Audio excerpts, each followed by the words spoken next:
Here's a question nobody asks us at a dinner party. When did we decide that being healthy meant we stopped having fun? Like, I really want to know that. Like, if we're not drinking, we can't have fun, right? And look, don't get me wrong. I love a cocktail just as much as anyone else, but we don't have to drink to have fun. And let's think about it. Right now, we are living in this golden age of wellness. All of this information, cold plunges, saunas, biohacking. Yes, do it. Nervous system regulation. I do my breath work, sleep tracking, got my aura ring. And we are optimizing ourselves into the ground. And somehow, despite all of it, the U.S. Surgeon General has declared loneliness a national epidemic. Nearly half of Americans say that they aren't as close to their friends as they'd like to be. We are more connected to each other than we have ever been in history, but yet more isolated than we've ever been. My guest today, y'all, he knows exactly what went wrong. And the answer he believes is not another supplement, not another morning routine, and definitely not another therapy app. Thank you, God, we can throw that another app away. The answer is, and to know me is to know that, like, I'm down for this answer because I love it. It's partying. Now, before you're like, what the hell is she talking about? Stay with me, because this man's story is not what you think. He was a University of Chicago graduate who spent 5 years as an elite admissions officer, reading over 10,000 applications. Can you imagine that? Like, I mean, to know the human psyche, he knows the human condition. He spent 15 years embedded in the underground rave culture and attended thousands of concerts and events. And somewhere in the middle of all of that, through his own battle with substances, validation, grief, and a 3-day bender in New York City, which, I mean, I'm sure you're not proud of it, Evan, but I want to hear the story. He found something that the worldness world couldn't give him: real connection, real joy, real presence in a room full of people. In 2020, right after the pandemic shut down the entire world, Evan did the most counterintuitive thing imaginable. He became the world's first party coach. And if you are anything like my middle son was like, what the fuck is a party coach? So he's going to tell you, and this is the real deal because he's been featured in GQ, the Washington Post, the LA Times, Teen Vogue. His TikTok challenging our obsession with nostalgia has been viewed over 400,000 times. And his 7-step framework, The Party Within, has helped thousands of high-achieving adults rediscover what it actually means to have fun without substance, without anxiety, and without pretending to go to bed at 9 p.m. because it's the best thing for us, right? Like, who wants to go to bed at 9 p.m.? No one. You guys, this guy, his name is Evan Cudworth. He is the only party coach on planet Earth. He is here to make the case that the thing we've been demonizing might be the thing that will save us. Evan, I know that was a lot I had to say, but I feel really passionate about this and I love what you're doing. And I am so glad that you're here with me. Thank you. Thanks for having me. Let's party. Yeah, let's party. Hell yeah, man. I am all about the party. So, party coach, right? Like, my son was like, WTF, what is a party coach? And like, when you say that out loud to someone at a dinner party or to someone in general, what's the face they make at you? Like, what do they say? I get a lot of dirty looks. I get a lot of people that are curious, but also just a reminder that while I have kind of embodied party coach, what I like to talk about is the party is the coach, right? If you go to a party, Wellness often and therapy asks us to be in our heads and asks us to kind of figure things out and doesn't provide an arena for us to actually be in the game of life. So when I talk about being a party coach, I say I'm here to connect you to the idea that party is the arena for all of your therapy, all of your wellness. If you can't survive and dance and be in a party and be in that environment, have you really integrated any of the things that you've learned in other areas of your life?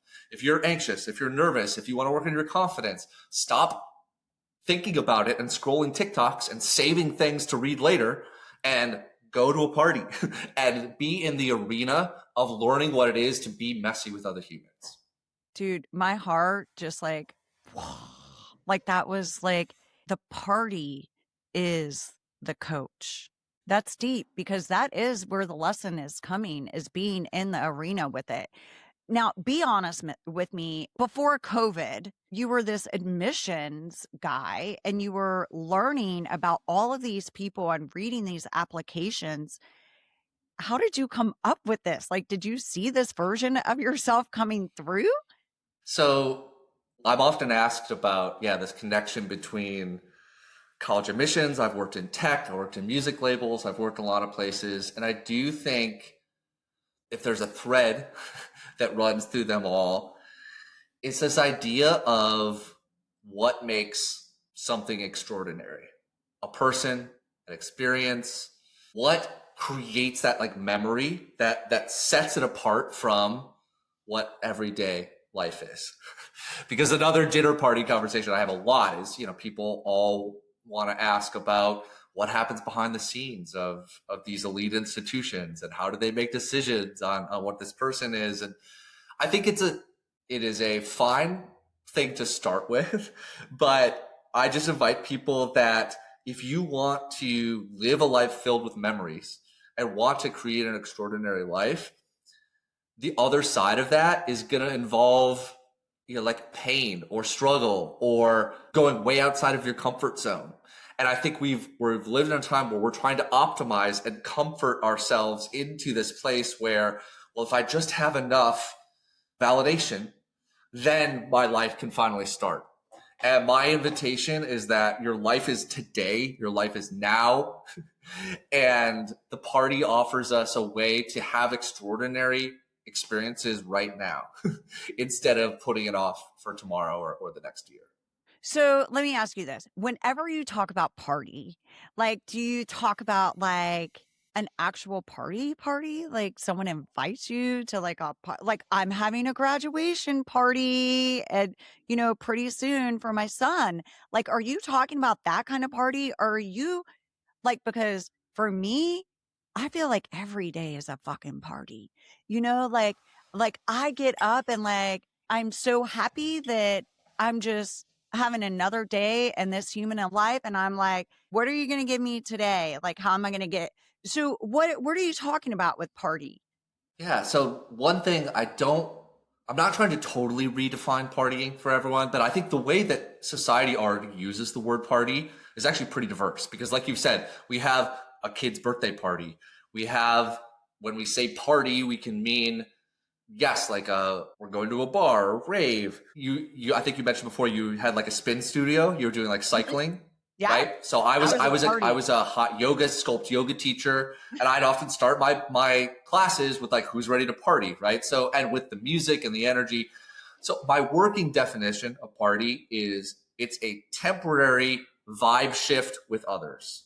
And so I like temporary because while I think every day can be a party must end. Like, I'm someone who couldn't leave the party, right? Like I wanted those 3-day benders to turn into 7-day benders. And so I had to learn that a party cannot be every second of every day. It has to be temporary for it to be a party. It has to be extraordinary. So while each day can be extraordinary, it almost can't, right? Because if everything's extraordinary, it becomes ordinary. So my invitation is like, while there might be ways to do that, how does something extraordinary or special happen, that temporary vibe shift?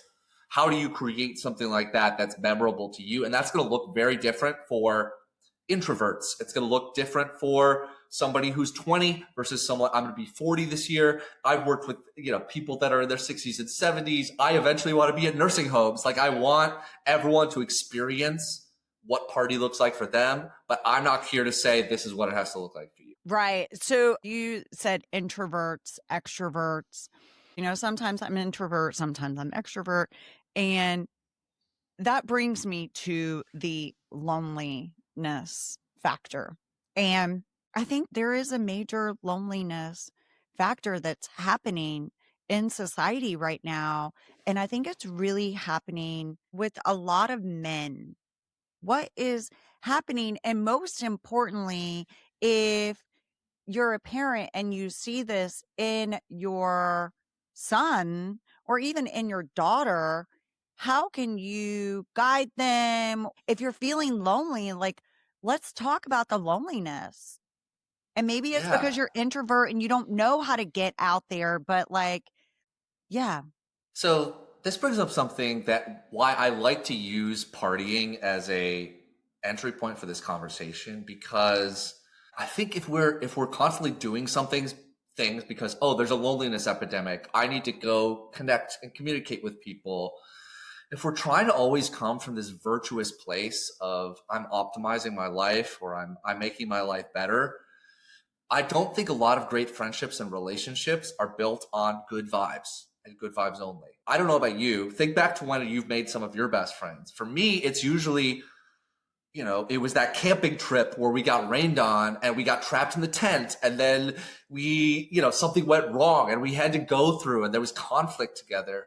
And parties are a place where men, women, everyone, there's something like naughty or dirty or messy or against the rules.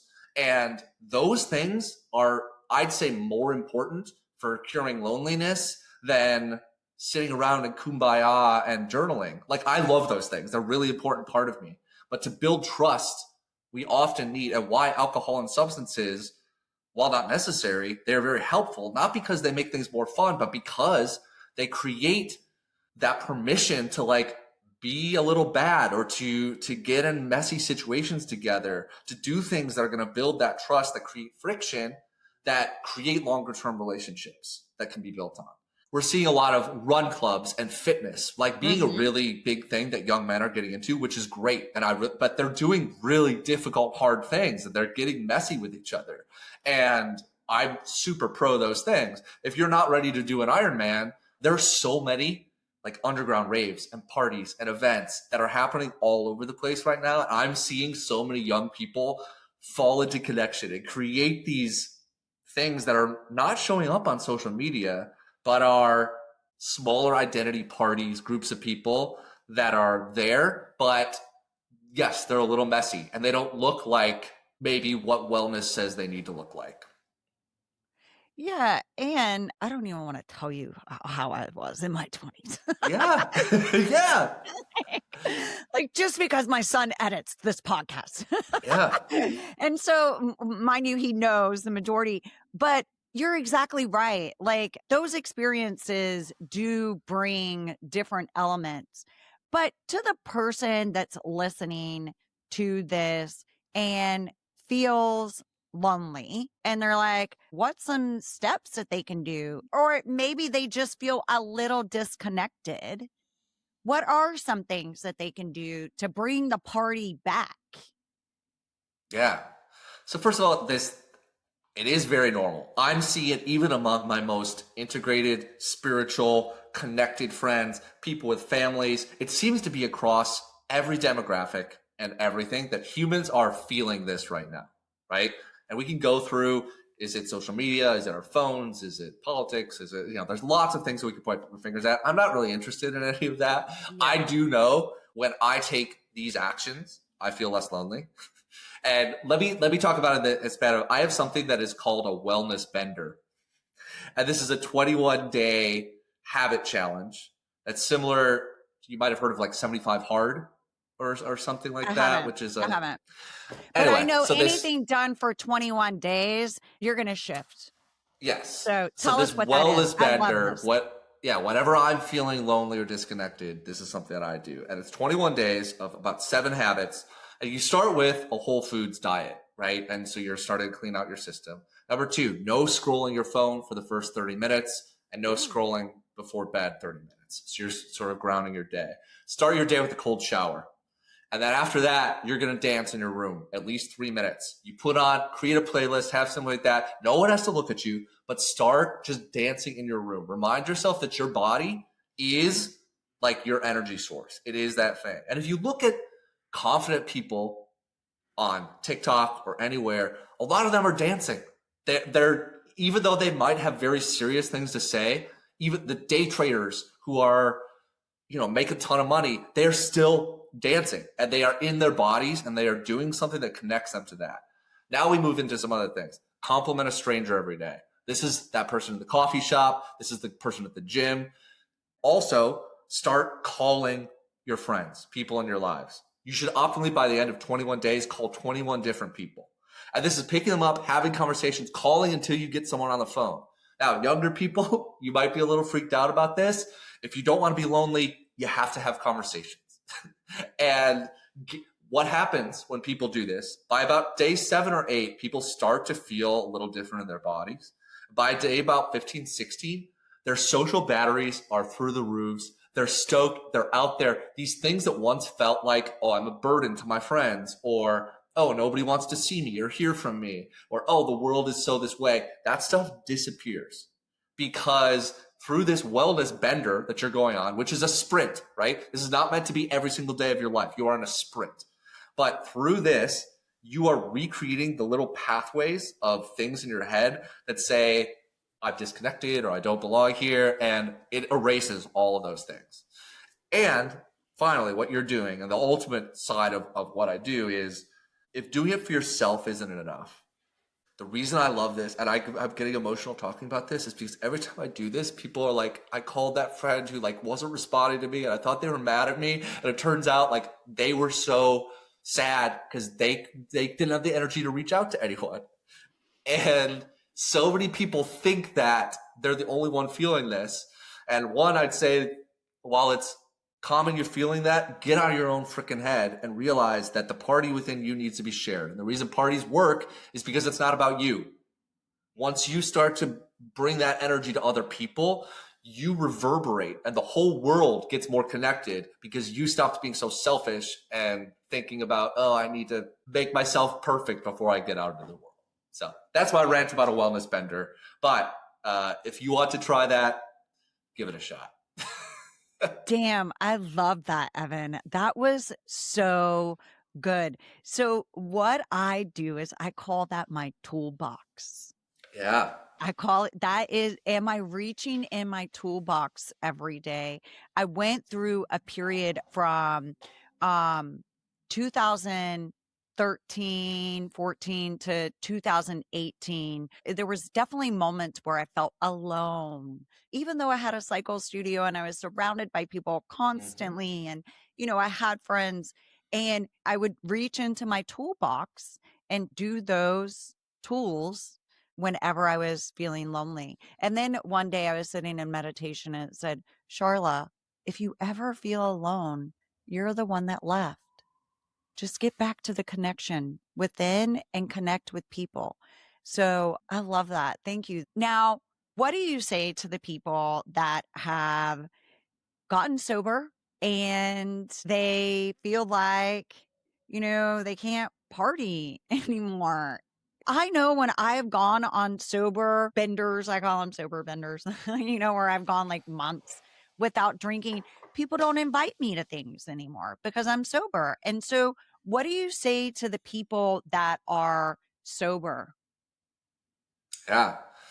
So I had the opportunity to spend 2 years completely sober, going to, hundreds of parties. And I knew this was part of what I needed to do. I knew source, whatever, higher power was like, this is how you're going to get through this. I don't think everyone needs to do this. And again, coaching this, if this resonates with you, great. If this doesn't resonate with you, please don't think that I'm trying to trigger you or get you out of sobriety. But I have been around recovery and sobriety communities and spiritual communities long enough to see people protect their peace and lose everything they were fighting for. And what eventually takes them out, whether that's a relapse or literally kills them. And I've seen lots of people die because they didn't treat their social life like the gym, where Arnold Schwarzenegger is the quote, like small reps over time, progressive overload is how we get better at everything. It's how we meditate. It's how we cycle. It's how we put on weight. It's how everything in life is done with small reps over time, progressively overloading into that. And if you are feeling atrophied in your social life and you're feeling like you don't have social battery or people aren't inviting you, what are those small reps that you can be doing on a weekly basis? Maybe it's scrolling Eventbrite and looking. There's so many events. People are there's so many events out there that are happening all the time. There are moon circles. There are knitting clubs. There are walking clubs. In Chicago, there's scream clubs where people go out and scream into the lake. And if those things are inaccessible to you, I don't know what to tell you other than that. But like, there are so many things that are out there. And sometimes we just get our blinders on if we think that the weight is too much. The social life is not worth treating like a gym, and we give up strengthening our own social life. But it's very possible to step out there without the alcohol and substances. So let me ask you this. Okay. Besides loneliness, why is it so important to have a social life? My experience, because I've done periods of protecting my peace. And I'd say when I do that, while there are some beautiful source and collective things in there, I'm a big meditator. I like elements of that. But just, do you want to be a lucky person? Do you want to feel like a lucky person? The way to increase your luck is to increase the surface area for luck to hit you. And if you're sitting around waiting, I don't get a lot of luck. But when I'm constantly out, I've been to thousands. I have somebody in every single major city in the world, pretty much. I can call up and I can go crash on their couch and I can be in their place. And that's from 20 years of raving and partying. And yes, sometimes staying up too late in the kitchen with the skeezy people, but I met one cool person during that time. And it's from being spiritual, and it's from being out in the world. I feel like the luckiest person because I increase the surface area for luck to hit me. And I don't think everyone needs to live that way. The world would break down if everyone thought like I do. I don't want everyone to think or be like I am. But if you feel stuck and you feel like your life is not living to the potential that you want it to be, I'm offering you maybe a different portal from what you've seen before, that if you go and look at a lot of the most successful people, they are clubbing, they're dancing, they're out, they are increasing the surface area of the people that they're going to meet, and the next great idea, the next great thing that might energize them is not scrolling your TikTok on a Friday night. It is somewhere out being in the energy of other people. So what do you say to that person that is like, I don't know how. I don't know, the person that just doesn't know how. Yeah. Or is afraid, Yeah. So I didn't know how to play tennis. And I just joined a tennis club across the street here. I'm taking beginner lessons. I'm 40 years old, and it was it's me and 7 moms who are all taking tennis together. And I was a little embarrassed, but I show up and I don't know how to play tennis. And I'm learning how to play tennis. And I feel a lot better on week 7 than I did in the beginning. And if you don't know how, I'm not saying you have to hire me, but there are plenty of there are coaches and things, and there's so many things out there that are willing to teach you how to just be different in the world. Take a pottery class, or take a couple's cooking class and find a couple. Like, I think just looking at this with a little different angle of, if this doesn't feel natural to you, that's okay. It doesn't need to feel natural. This is another offering. In my other life in college, I was a Shakespearean. I was an actor. And my favorite line from Shakespeare is like, all the world's a stage and men and women nearly players. And while, yes, I think authenticity and all those things are good, if you are feeling stuck or you don't know, you don't need to be yourself. Go try on some personalities. Go try on some different things. And you might find that the person you think you are is hidden underneath a new mask. And the reason why we go to parties and dress up is because those parts of ourselves that are maybe more raw or deeper buried actually come out when we can put on a costume and let a different vibration or let a different part of us come out into the world. So yeah, I hope that makes sense. Like the world's a stage. It's yours. You get to choose how you step onto that stage.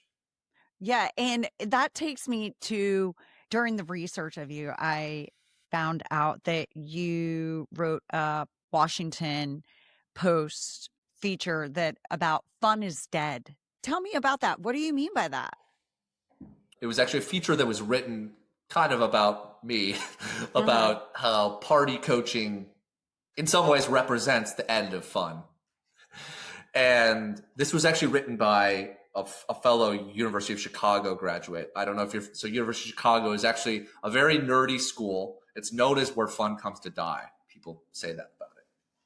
And as a college student, I think I was attracted to the intellectual masochism of that place. But very quickly, I joined a fraternity and had a lot of fun while I was an undergraduate, which I think saved my life because without it, I was so serious intellectually. I think drugs and alcohol would have killed me, Yeah. because I would have isolated and disappeared into, I'm such a tortured artist who, would literally disappear into these things and think that, these things were going to help me become the next great artist. But what I found was fun is so necessary. So anyway, this article that was written, "Fun is Dead," which I don't think it's unfair, but we've reached the point in human evolution where the things that once felt very natural, like having fun, now feel very unnatural. And Yeah. so there's going to be coaches and there's going to be people that sort of crop up to solve these problems that 50 years ago people would have, been so disgusted at. And if you're disgusted at a concept of a party coach, I agree with you. I wish I didn't have to do this. I've tried to give this up, but there are so many people struggling and stuck that I feel like this is one way that I can get people out of that stuckness. Walk me through what a session with you is like. I'm going to pretend I'm going to be an actor Yeah. right now. Hi, Yeah. Evan. I'm Charla. And, I'm lonely. I'm not active whatsoever. I just have this thing where I stay in my house with my dog and I'm on the couch. And I realize that my life can be so much better than this. I moved to a new location not too long ago and I don't have a community and friends yet. And you were recommended to me. I heard you on Collective Guidance. Tell me how you're going to coach on that. What does your life look like in 5 years if you don't make changes? Mm, yeah. So you ask deep questions and Yeah. you get them to the root of the problem Yeah. and you help them create the life that they want, that they want. Yeah. And so, Yeah. one of the reasons I asked that, and I try to get them out of their own heads as soon as possible. My next question would be, who in your life do you feel also needs some connection? Do you know people that are maybe also struggling right now? Yeah. Do you have a little bit more energy that you could show up for them today? Like when we get off this call, can you call that person right now? And Right. so I'd really try to get people out of their, like, if you're coming to a party coach purely to like optimize your life and become confident, I can do that, but it won't stick. Like ultimately this becomes about you are becoming a portal and a party and an energy to help other people as soon as possible, so that Mhm. you are showing up for other people more than you're showing up for yourself. Like I wake up every day now and I get messages from people. They're like, "I've been following you for 3 years and I just went to my first sober rave," or, "Hey, you coached me a couple years ago and I now run my own." I have so many people that now part of my coaching program in week 6, it's called Host Your Ceremony, which is basically like I help people create their own version of a party, whatever that means for them. And sometimes this is like a running club or walking club. Sometimes it's a literal party. But now there are like dozens of these parties that now exist because I needed this to show up for other people because I wasn't showing up for myself. Mm. Yeah, I love that. A lot of times that's how it works, right? Our passion falls to us by a need within. We biohacked that, we're able to figure it out, and then we're able to share it with other people. Yeah. And that's like collective guidance, right? We're Yeah. all What part what of has this what has this collective yeah. to share with each other. What has this podcast done for you in terms of your energy and how you show up? When I had my cycle studio, I was able to impact a lot of people. And now it allows me to get back to that. In 2018, I had a near death experience, and they said to have that which you desire, you have to do the work. And I was like, I have been doing the work. And they said, well, you have to do more. And so I opened another cycle studio. And then I closed both of them. And this is a way of me fulfilling my contract, my soul contract. And my soul Mm-hmm. contract is here to serve and uplift and to share and bring people together to remembrance. So that's what the podcast does for me. It's me living the mission. And they told me to do it. Like, I don't not listen to spirit. Because they Yes. give me so much. If there's one big takeaway that someone can do like this weekend, right after they listen to this, not after, they have started working with you. And you guys, if you are struggling to make connection with your community, this sounds like a really great option for you. What do you recommend people do like right now? Yeah. So this is always so either go on Eventbrite or if you're more of a like raver partier, and this is all ages, anything, there's something called resident advisor, which is kind of when almost any city you're in, there will be kind of the more like underground parties or events or things like that. But anyway, find either an event, a party, something where you don't know anybody. Go to that event By yourself? and by yourself, and your job Woo! at that event is to find somebody else and help them feel like they belong there. Your job is to make them feel like the star. And you can leave after that. You don't have to stay, but I could almost guarantee you that if you go there by yourself and you do that for somebody else, the energy that's going to create around you, people come back to me, they're like, I met this group of people adopted me and now we're going out next weekend. But go by yourself to an event, you don't know anybody, and your job is not to get anything. Your job is to let go of all expectations of you getting anything, and you might get nothing. But if you can leave having given something to somebody else, you are on the first step of the party within, which is that this is not about you. This is about the collective. And if you want to heal yourself, you got to heal the collective and start to pass that on. Gotta heal the collective. Evan, my son last summer, we were in Boise, Idaho, and he had this concert that he wanted to go to. And I got 3 tickets, one for myself and my youngest son. And we really did not want to go. Like, we didn't know this music group at all. And my middle son was like, just take me and drop me off. And I was like, what? Really? You want me to just like leave you there? Yeah, it's fine. Just drop me off and leave me there. Within 5 minutes, he met people. He had the best time. My oldest son goes to concerts all the time. Going by yourself, that is really stepping out of your comfort zone and shifting up your brain. Like, Mm-hmm. doing things that you're uncomfortable with really rewires your brain. And it is small reps, small reps. I Mm-hmm. like that. Small reps. You have said that you believe partying can save humanity, which whenever I heard that, I was like, heck yeah, I agree with that. Like, I mean, there is nothing more fun than getting together and coming together in community. But a lot of people would be like, what do you mean it can save humanity? Let make them believe it. I'm a Yeah. believer, but make other people believe that. So first, let's feel, does humanity need saving? If we do, like, look in your own heart and see, are there those people in your life that have faded away? Has politics divided your family?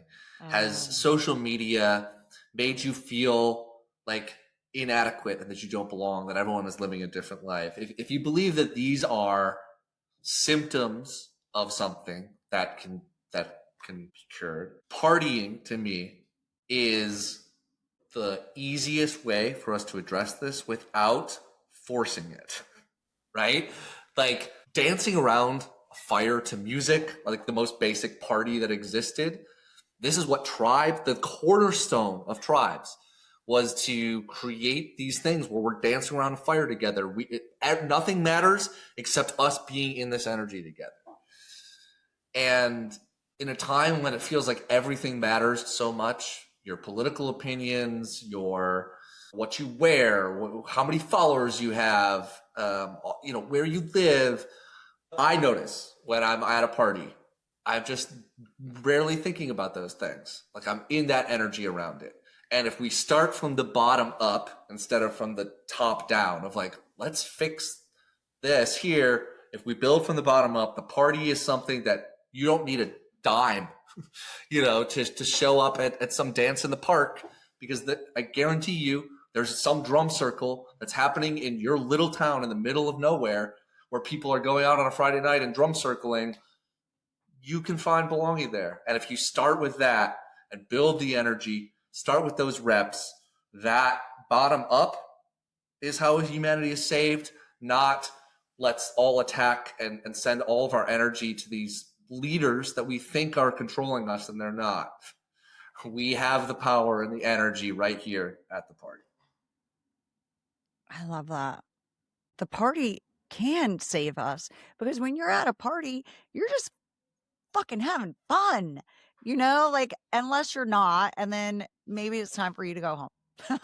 That's one point on this too. So this is another thing that I was going to say. So by nature, not every party is good. I have something called the rule of thirds, which is that a third of parties will be good, a third are going to be mediocre, and a third will be bad.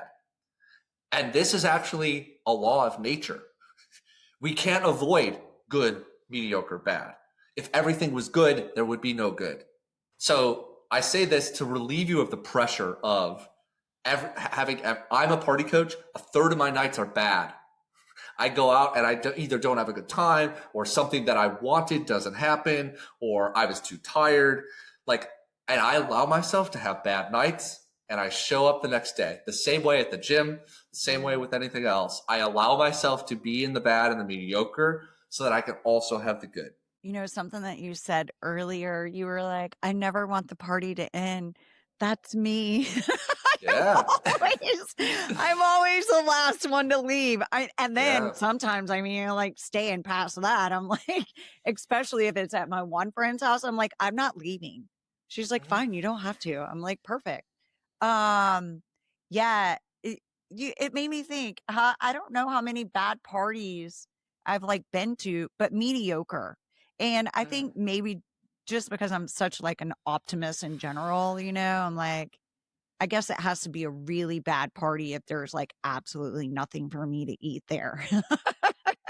So then I'm like, this party sucks. Evan, you are spectacular. I only do this for like 30 to 45 minutes, and I could go so much longer with you, but I just have one more question. Life is too short to. Let it pass us by. you know, party to me, if you want to reframe a word, like party is to participate, right? So if you are participating in life, the biggest regrets I have is when I've let life pass me by. I sat waiting or scrolling, or I don't belong, or just not taking action, hiding myself away. Yeah, don't let it pass us by. Wow, that was really good. Yeah. Evan Cudworth, everyone, the world's first and only party coach. You guys, if this conversation, text a friend, say yes to something this weekend, maybe you were kind of debating whether to say yes or not. That's the exact point of this. is that no need to wait. Don't let life pass you by. Yeah, don't let it pass you by. If you love this episode, please take a second to subscribe, whether you're with us on Apple Podcasts, Spotify, YouTube, or wherever you listen to your favorite shows. It truly means the world to me that you just hit the like button, subscribe, leave a comment, ask Evan a question, especially on YouTube. You're on YouTube, right? Yeah. Yeah, and I can share this with him and ask him a question so he can respond. And if someone in your life needs permission to have a little bit more fun, share this episode with them, because I think we all need the permission to have a little bit more fun sometimes. Yes. So thank you, Evan, so much for being here. I really appreciate your time, your guidance, and the energy that you bring. Thank you so much to the party. Thank you so much. And remember, the party is the coach.